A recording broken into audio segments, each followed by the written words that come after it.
સ્વાગત છે મિત્રો ગુજગન ચેનલમાં।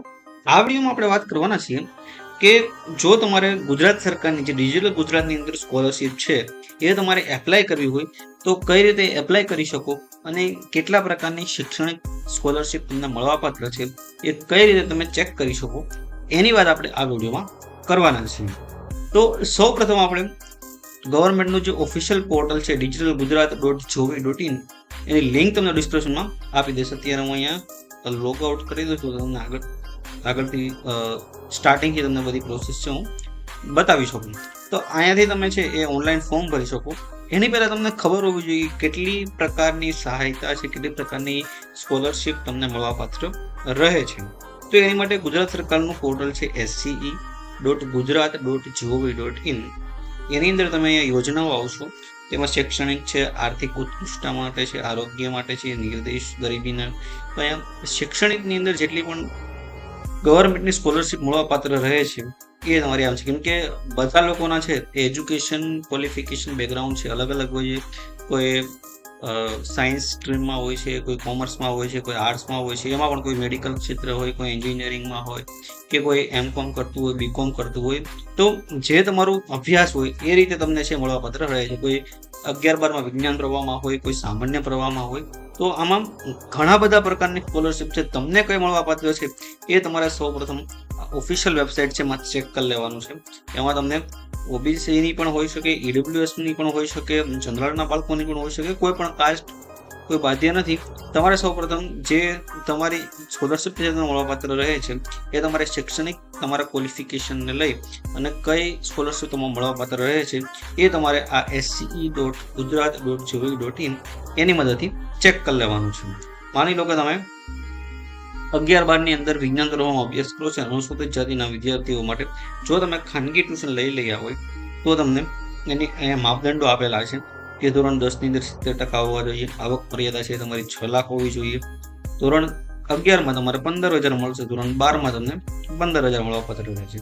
અરજી તમારે કઈ રીતે કરી શકો તો આ જે વેબસાઇટ છે એની લિંક આપી છે અને બાકી જેટલા પણ અહીંયા ઠરાવો હશે એ ઠરાવોની PDF આપેલી છે, બરાબર છે। તો સૌપ્રથમ તમને જાણી લેવાનું છે કઈ સ્કોલરશિપ મળે તે તમે પાત્રતા ધરાવો છો। પછી તમારે આવી જવાનું છે ઓફિશિયલ વેબસાઇટ ઉપર। અહીંયા તમારે સિટીઝન લોગિન ઉપર ક્લિક કરી દેવાનું છે। જો તમારું અકાઉન્ટ ન હોય તો તમારે અકાઉન્ટ બનાવવાનું છે। મેં અહીંયા ઓલરેડી અકાઉન્ટ બનાવેલું છે તો હું અહીંયા લોગિન કરી લઉં છું। જો તમારું આની અંદર અકાઉન્ટ બનાવેલું ન હોય તો સૌપ્રથમ તમે અકાઉન્ટ બનાવજો, પછી તમે આગળની પ્રોસેસ છે કરી શકો છો। તો મારે ઓટીપી આવી ગયું છે, ઓટીપી નાખી દઉં છું। પછી અહીંયા તમને ઘણી બધી સર્વિસ દેખાશે। અહીંયા તમારે સ્કોલરશિપ સર્વિસીસ એ સિલેક્ટ કરી લેવાનું છે। પછી અહીંયા જો તમે એસસીમાં આવતા હોય તો એની માટે 10 સ્કોલરશિપ છે, એસટીમાં આવતા હોય તો એની માટે 7 છે, ઓબીસી, ઈડબ્લ્યુએસ અને એનડી ડીએનટી વાળા જે બાળકો છે એ લોકો માટે 8 છે, હાયર એજ્યુકેશન માટે 2, સોશિયલ ડિફેન્સ માટે 1 છે, લેબર અને સ્કિલ માટે અલગ છે અને શ્રમિકોના બાળકો હોય એની માટે અલગ છે। તો માની લો કે આપણે જે અહીંયા આગળ જે સ્કોલરશિપ રહે એમાં જ આપણે માની લો કે એપ્લાય કરીએ તો અહીંયા એક કાસ્ટમાં કરી દઉં છું ક્લિક। પછી અહીંયા તમારે તમારું યર સિલેક્ટ કરી લેવાનું છે। ફાઇનાન્શિયલ યર 2026-27 માટે જ આવશે, કેમ કે એનું છે 1/4 થી 31/3 સુધી તમે ગમે ત્યારે એપ્લાય છે કરી શકો છો।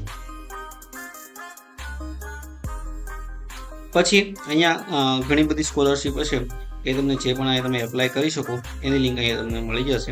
અહીંયા ઘણી બધી સ્કોલરશિપ છે। માની લો કે તમારે કોઈ એસસીના બાળકો છો અને તમે મેડિકલ એન્જિનિયરિંગ ડિપ્લોમાના સ્ટુડન્ટ છો તો તમારે જે સ્કોલરશિપ બીકેસી 12 નંબરની છે, તમને અહીંયા બતાવી દઉં 12 નંબરની। અહીંયા તમે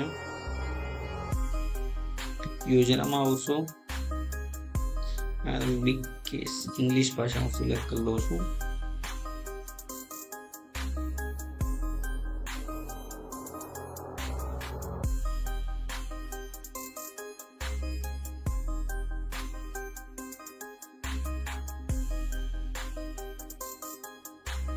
બરાબર છે, 12 નંબરની છે।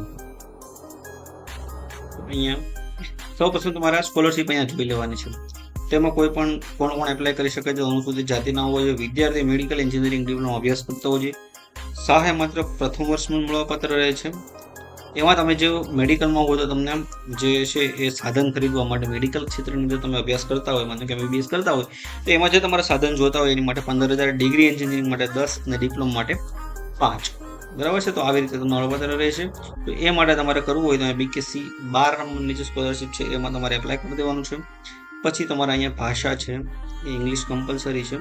પછી જેટલા પણ ડોક્યુમેન્ટ રિક્વાયર્ડ છે કે તમારે ડોક્યુમેન્ટ જોશે, તો પછી કે ડોક્યુમેન્ટ એની માટે તમારે જોશે એ છે પછી કાસ્ટ સર્ટિફિકેટ જોશે, ઇન્કમ સર્ટિફિકેટ, 10માની માર્કશીટ, જો બ્રેક લીધો હોય તો એનો એફિડેવિટ, સ્કૂલ લિવિંગ છે, ફર્સ્ટ પાસબુક, મેરેજ સર્ટિફિકેટની કંઈ જરૂર નથી, ડેથ સર્ટિફિકેટ જો ફાધર નોટ હોય તો, ધોરણ 12ની માર્કશીટ, અધર માર્કશીટ, પછી જેટલી પણ 12માની હોય અને જો તમે કોલેજમાં એડમિશન લઈ લીધું હોય એની કોઈ માર્કશીટ આવી હોય તો એ પણ જોશે, ગ્રેજ્યુએટની માર્કશીટ હોય તો થઈ ગયા હોય તો, માસ્ટરમાં કરતા હોય તો એની માટે ન જો, પછી કોઈ પણ આઈડેન્ટિટી પ્રૂફ જોશે કોલેજ અથવા સ્કૂલનું. આટલા ડોક્યુમેન્ટ તમારે છે જરૂર પડશે.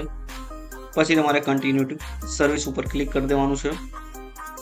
પછી અહીંયા તમારે તમારી રજિસ્ટ્રેશનની માહિતીમાં તમારું નામ, તમારો આધાર નંબર, એ બધી પર્સનલ માહિતી છે, તમારું રેશન કાર્ડ, તમારો આધાર નંબર, તમારે જે પણ તમારી પર્સનલ માહિતી છે એ તમારે અહીંયા નાખી દેવાની રહેશે. તમારું એડ્રેસ છે, તમારો મોબાઈલ નંબર છે એ તમારું રજિસ્ટ્રેશન. પછી તમારે અહીંયા બેંકની ડિટેલ્સ નાખવાની રહેશે, જેમાં તમારો જે બેંકનો અકાઉન્ટ નંબર, IFSC કોડ છે એ બધી માહિતી. પછી તમારી એકેડેમી ડિટેલ્સ જે તમે અભ્યાસ કરો છો એની માહિતી આવશે અને પછી જે આગળ આપણે ડોક્યુમેન્ટ કર્યા એની માહિતી આવશે. તો આટલા ડોક્યુમેન્ટ તમારે છે એ આની અંદર સબમિટ કરવાના રહેશે અને આની સંપૂર્ણ પ્રોસેસ છે તમારે ઓનલાઈન રહેશે. તમારે ફર્સ્ટ તમારે રજિસ્ટ્રેશન ડિટેલ્સ, પછી અહીંયા બેંક ડિટેલ્સ આવશે, પછી તમારી એકેડેમિક શું અભ્યાસ કરો છો એની બધી ડિટેલ્સ આવશે. અહીંયા હું અહીંયા તમને આગળ નથી જોઈ શકતો કેમ કે મારા આ જે રજિસ્ટ્રેશન ડિટેલ છે એ મેં ફિલ કર્યું નથી. હું ફિલ કરીશ તો જ તમને આગળ છે જવાબ દેશે.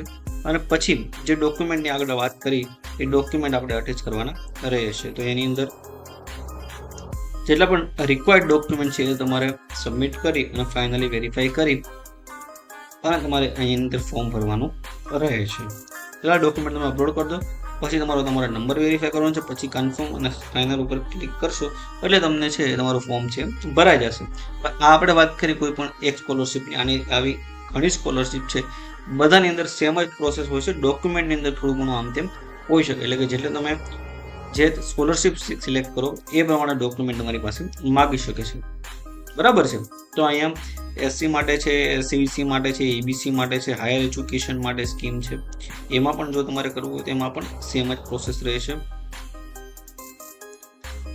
ઠીક, સાઇટમાં ઘણીવાર આવી રીતનો પ્રોબ્લેમ થતો હોય છે, પણ તમારે બીજી વાર ટ્રાય કરી અને લોગિન કરવાનું રહેશે. જો આવી રીતનો કોઈ ટેકનિકલ ઇસ્યુ આવે તો, ડિજિટલ ગુજરાતની અંદર ટેકનિકલ પ્રોબ્લેમ છે જ.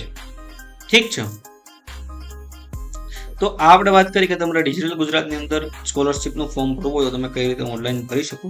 આના સંબંધિત જો તમને કોઈ પ્રશ્ન હોય તો તમને કોમેન્ટ સેક્શનમાં જણાવી શકો. તો તમને જવાબ દેવા પૂરતો પ્રયત્ન કરીશ. આ વિડીયો જોવા માટે તમારો ખૂબ ખૂબ આભાર.